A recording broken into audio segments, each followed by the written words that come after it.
What a match of real Madrid ভাই। UCL champions লিগে real Madrid of the boss, of the genius. কেন বলছি champions league ভাই? Champions লিগে real Madrid অন্য লেভেলের ফুটবল খেলে, তাই রিয়েল মাদ্রিদ কিন্তু 14বার চ্যাম্পিয়ন্স লিগ জিতেছে। তার প্রমাণ তারা বার্নাবেউতে আবার দিল। রিয়েল মাদ্রিদের ঘরের মাঠে পুরো জায়ান্ট হয়ে উঠেছিল। পেপ গর্দিওলা পুরো ট্যাক্সটিক মডার্ন ফুটবলের জিনিয়াস। পেপ গর্দিওলাকে জাস্ট পুরো শেষ করে দিয়ে গেল আরবেলোয়ার স্ট্র্যাটেজি ভাই। আরবেলোয়া ভাই। প্রথমে বলি হ্যাটসঅপ। কেন আরবেলোকে হ্যাটসঅপ বলছি ভাই? যখন রিয়েল মাদ্রিদে যখন আসে, তার ফরমেশন নিয়ে ক্রিটিসাইজ প্রচুর হয়। সে উল্টো মানে ভালো কোচ নয়, খুব বাজে গেম রিডিং ভাই। বারবার করে আগের দিন ভিডিওতে বলেছিলাম Arbeloa quick counter transition, quick pass transition, quick counter আর লং বল, এরিয়াল বলগুলো যে অ্যাটাকগুলো রিয়েল মাদ্রিদ করছে, কাউন্টার অ্যাটাক, লং বল থেকে যে কাউন্টার অ্যাটাকগুলো হচ্ছে প্রচুর, কিন্তু বেশি সেই রুদ্র আকার ধারণ করে নিচ্ছে আরবেলোয়ার আন্ডারে। কাউন্টার অ্যাটাক, লং বলগুলো কিন্তু ভয়ানক হয়ে উঠছে অপোনেন্ট টিমের জন্য। আর সত্যি কথা, আরবেলোয়ার quick pass transition, quick long ball transition মধ্যে দিয়ে রিয়েল মাদ্রিদ যে অ্যাটাকগুলো করছে ভাই, হ্যাটসঅফ ভাই।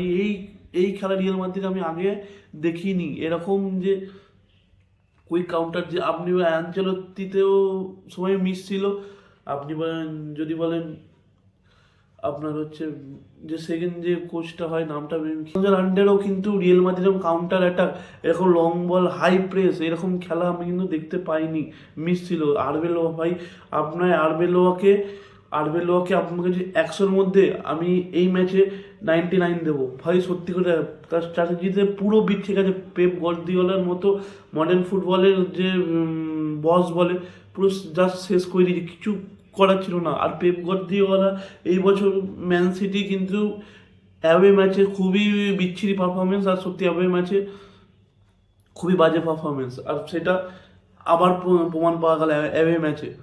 জানি না পরের ম্যাচে কি হবে না হবে। আমার পরের away match real Madrid man সিটির হোম গ্রাউন্ডে খেলা, জানি না কি হবে না হবে, কিন্তু এই ম্যাচে আরবেলোয়া পুরো তার স্ট্র্যাটেজিতে পুরো পেপ গর্দিওলাকে পুরোপুরিভাবে ব্রিট করে দিয়েছে। এইবার আমি যার কথা না বললেই না হয়, হ্যাঁ, গুরু স্টেডিয়ামে বসে তার খেলা করছিল শীর্ষ, তার কিন্তু গুরুর সেই পারফরমেন্স দেখালো। আর সত্যি কথা, যে ভালভার্ডে মানে সত্যি টপ ক্লাস লেভেলে ভালভার্ডে। আপনি লিও মেসিকে দেখতে পাবেন, আপনি ক্রিস্টিয়ানো রোনাল্ডো দেখতে পাবেন, নেইমার, সব প্লেয়ারকে আমি দেখেছি, কিন্তু ভালভার্ডে ভাই অন্য লেভেলের প্লেয়ার। উরুগুয়ের মানে পুরো ডেঞ্জার, পুরো একদম দৈত্য, টপ মোস্ট প্লেয়ার। আর সত্যি জেনেদিন জিদান স্টেডিয়ামে বসে খুশি হচ্ছিল যে তার শিষ্যের এই খেলা দেখা, সত্যি। আর থ্যাংক ইউ জেনেদিন জিদান, যদি রিয়েল মাদ্রিদ বলছে থ্যাংক ইউ। কেন এরকম একটা হাই ট্যালেন্টকে খুঁজে বের করে আনা বা তৈরি করা, আর ভালভার্ডেকে তৈরি করা পর্যন্ত জিদানের কী অবদান ছিল তা সবাই জানে। সত্যি কথা বলছি, ভালভার্ডে রিয়েল মাদ্রিদ যদি মাঝখানে হারছিল শুধুমাত্রই ভালভার্ডের জন্য। কী পজিশনে আপনি বলেন, কোন পজিশনে খেলাবেন? আপনি যদি লেফট ব্যাক কখন দেখবেন তাকে লেফট ব্যাক খেলানো হয়েছে, লেফট ব্যাক খেলে দেবে। ওই রাইট ব্যাক খেলাবেন, তাকে রাইট ব্যাক খেলে দেবেন। সেন্ট্রাল ডিফেন্সিভ মিডফিল্ডে খেলে দেবেন। অ্যাটাকিং মিডফিল্ডে খেলাবেন, খেলে দেবে। রাইট উইংয়ে খেলে দেবে, লেফট উইংয়ে খেলবে, স্ট্রাইকার খেলাবেন, সেখানেও খেলে দেবে। আর সত্যি কথা, এই ম্যাচে রিয়েল মাদ্রিদ যে মেন টপ প্লেয়ার, আপনার কিলিয়ান এমবাপ্পে নেই, জুডিং বেলিংহাম নেই, তারপর আপনার মেন মিডফিল্ডে কাভিঙ্গা অনেক পরে থেকে নামে চোট থেকে ভর্তি, মেন 3-4জন প্লেয়ার ছিল না রিয়েল মাদ্রিদে। তারপরেও রিয়েল মাদ্রিদ এই লেভেলে পারফরমেন্স হচ্ছে, জাস্ট ভালভার্ডে ভাই টপ মোস্ট পারফরমেন্স।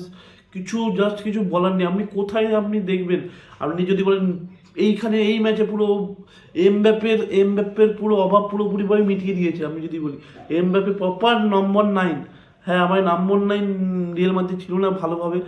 যা চোট লাগাতে ভর্তি ছিল, ব্যাপে ছিল না, বেলিংহাম ছিল না, ভাই সত্যি কথা পুরো জাস্ট পুরো খেয়ে নিয়েছে।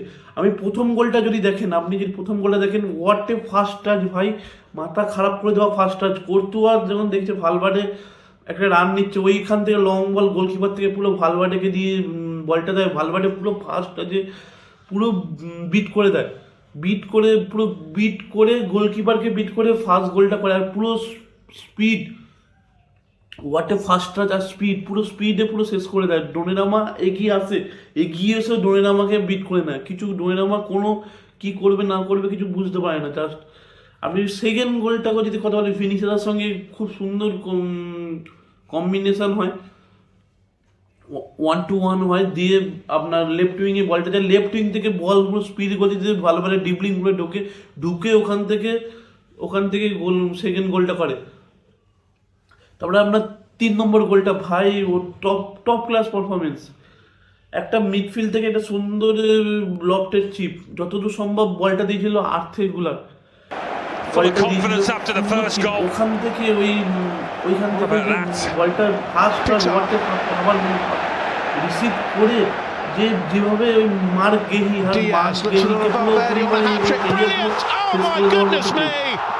ম্যান সিটি মার্ক গেহিকে অনেক পোটেন্সিয়াল ভাবে অনেক কিছু ভাবে এনেছিল ভাই, হেভি প্লেয়ার বা এই যাই হোক, মার্ক গেহির পুরো এখানে পুরো সম্মান পুরো চূর্ণ বিচ্ছিন্ন করে দেয়। তার মাথার ওপর থেকে ভালভার্ডে ফার্স্টটা নিয়ে তার মাথার ওপর থেকে তাকে বিট করে নেয়, কাটিয়ে নেয়, দিয়ে থার্ড নম্বর গোলটা করে। ফার্স্ট হাফে real Madrid score 3, man city 0, মানে প্রথম হাফেই খেলা শেষ, খেলা সিল করে দেয়, পুরো শেষ। আর টপ মোস্ট ফ্লপ আবার দেখা গেল, top most flop Rodri top most flop, আর Erik Haaland top most flop এই ম্যাচে। No dribbling, no assist, no shot on target, কিছু নয়, সব 0। এরিক হল্যান্ড মনে হচ্ছে ম্যান সিটি পুরো 10 জনে খেলছিল, এরিক হল্যান্ড ম্যাচে টিমে ছিল না। টপ একদম টোটালি একদম super flop performance Erik Haaland, super flop performance Rodri, একদম জঘন্য। পেপ গার্দিওলা কিছু করার ছিল না।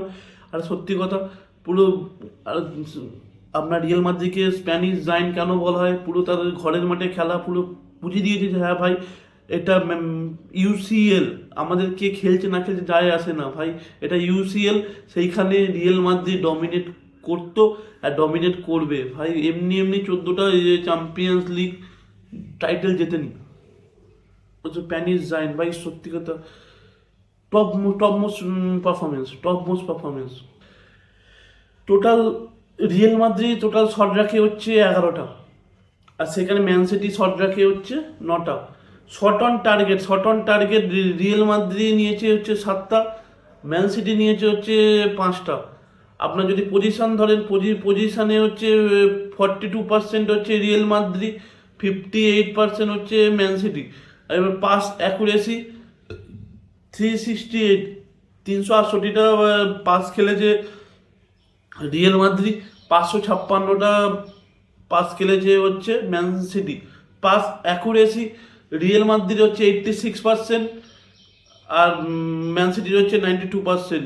Yellow card Real Madrid 0, Man City হচ্ছে 2খানা দেখেছে। অফসাইড রিয়েল মাদ্রিদ 1টা, অফসাইড 0। হ্যাঁ, তারা অ্যাটাকের কাছে পৌঁছতেই পারেনি, আর খুব সেরকম অ্যাটাক করতেই পারেনি, তাহলে অফসাইড হবে করে দেখি। কর্নারে রিয়েল মাদ্রিদ পেয়েছে মাত্র 1টা, আর আপনার যদি বলেন ম্যান সিটি পেয়েছে 10খানা, 9টা কর্নার ছিল।